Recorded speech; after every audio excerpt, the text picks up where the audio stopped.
So, what is this thing that we call stagflation, and are we experiencing it right now? Firsthand, I mean, in today's economy. So, this is sourced from Wikipedia. I didn't make any of this up. I just want to be clear about that. So, let's run through the content and then let's talk about it.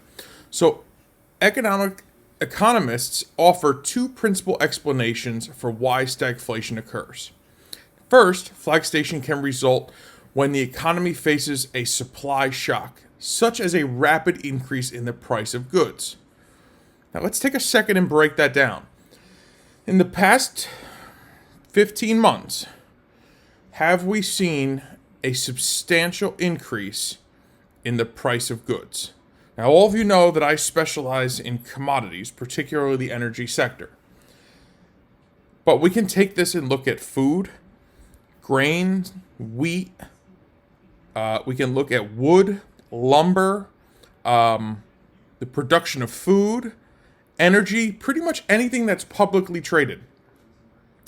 You can pull up almost any commodity-based chart and see that it looks like this. Almost straight up. So yes, we do have a rapid increase in the price of goods. For example, if you wanted to sell your house today, you would likely make a nice profit on it. Whether you bought it a year ago or 30 years ago, in the past year, the value of homes and the value of products needed to build your home, lumber, copper, aluminum, everything you see and touch that exists in your life comes from a publicly traded commodity. So today is not a good day to buy a home or to build a home because it will be super expensive. If you have a home to sell, on the other hand, and you wanted to rent or you were looking to take that money off the table, now may be a time to consider it. Again, this circles back to a rapid increase in the price of goods. We've never seen in such a short period of time things increase so dramatically. An unfavorable situation like that tends to rise prices at the same time that it slows economic growth by making production more costly and less profitable. Well, let's analyze that for a quick second. We know we have rising prices of everything. We just are on the back end of a global pandemic, which really at the same time slowed economic growth. We also have, in the next comment I'm going to make here, the government stepping in and creating a money situation, which leads me to my next point. Second, the government can cause stagflation if it creates policies that harm industry while growing money supply too quickly. Well, what has the government done in the past 15 months? We continue, as the government continues, these are not decisions made by the people, our decision process ends in the voting booth, but the government, our elected officials, continue to pour money into the economy. And when this happens, we see what's called stagflation. What is happening is people don't want to go back to work because they don't have to go back to work. I mean, there was a period of time where they were getting full state unemployment benefits, which in most states are $600 or $700 a week. And then they were getting an additional $600 a week from the federal government.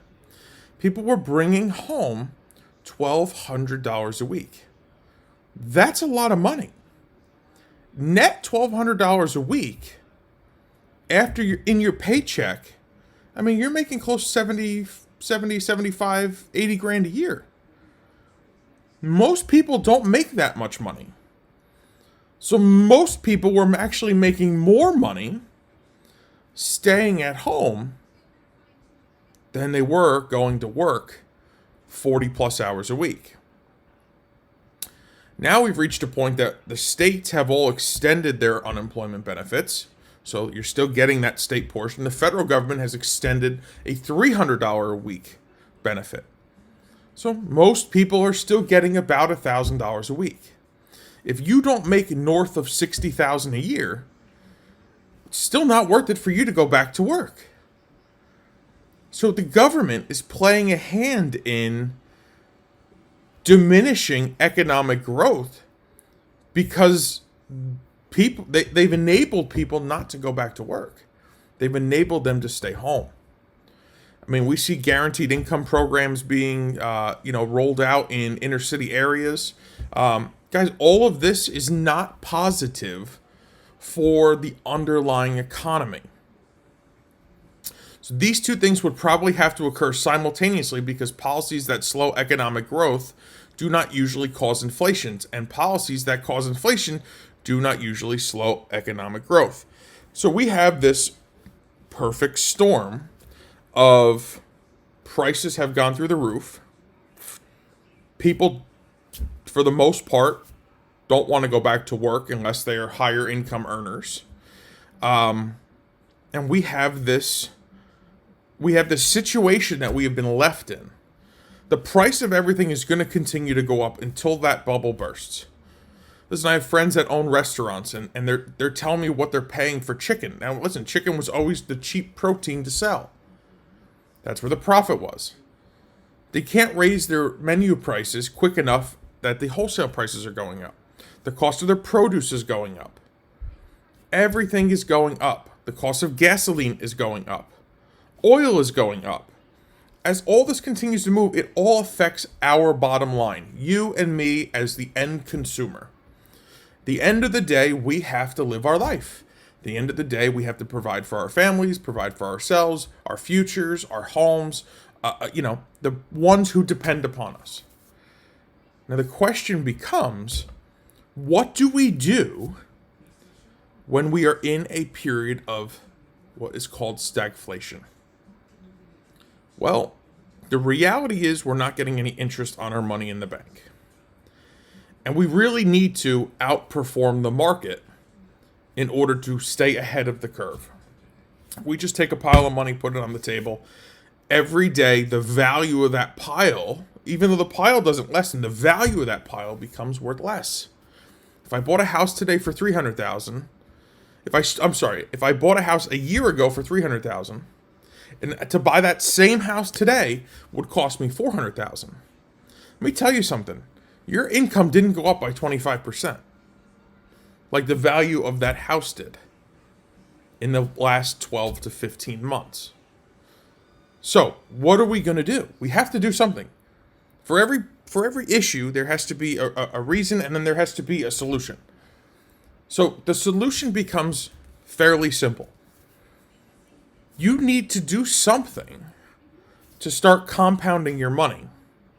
And the reason you need to do something to start compounding your money is you need that pile to start to grow at the pace of which things in cost are rising. Otherwise, the wealth gap in this country is going to widen. And the reason I say that is the middle class is going to fall towards the poverty line. Because the wealthy, to stay wealthy, that gap is going to become so much larger based upon stagflation. If you make a middle America wage, you are not going to be able to afford the luxuries you afforded 18 months ago today. Your money will buy you less. Your money will accomplish less for you. And you need to do something about it. Now listen, I'm not telling you this so that you become a member here at Big Energy Profits or any other of our services that we offer here at Market Traders Daily. I'm telling you this because you need to look in the mirror and have a reality check with yourself. If you are not doing something to grow your pile at the rate that inflation, stagflation, is happening, you need to consider doing something. Whether it's trading, investing, building a business, another job, whatever it has to be. The value of your dollar today is worth significantly less than it was 15 months ago, 18 months ago, 24 months ago. Listen, we know it's worth much less than it was 30 years ago. But in such a short period of time, the value of that dollar has diminished so much. And if you wait too long to start building more dollars, the ability to catch up is likely going to evade you. So guys, with that, I invite you to click the link below this video. I invite you to take a little bit of time, just watch my training webinar. If you think that maybe the service I provide at Big Energy Profits may be able to help you build your pile just a little bit, to stay with the curve, ahead of the curve of this stagflation and uncontrolled inflation we are dealing with and contending with in every aspect of our lives, then I invite you, myself, my team, we invite you to become a member here at Big Energy Profits. We welcome you with open arms, and we would love to work with you and for you to help you stay ahead of that curve. Now, guys, if you watch the webinar and Big Energy Profits is not for you, there is no foul feelings by any means. But please take a minute, look in the mirror, and decide what it is you're going to do for yourself. Because every day that passes, your pile of money, if you're not growing it in some fashion, is becoming worth less and less and less. And your ability to buy products, services, and goods is diminishing day in and day out. So again, I welcome you. I invite you to click the link below this video. Check out the training webinar. If you have questions, comments, or concerns, feel free to call my support staff. We will answer those questions, comments, and concerns for you.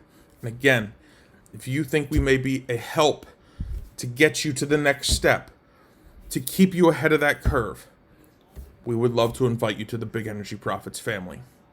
With that, I hope you're doing well. I hope you're staying well. Most importantly, I hope you're healthy. I wish you a beautiful and blessed day, and I look forward to working with you. Take care.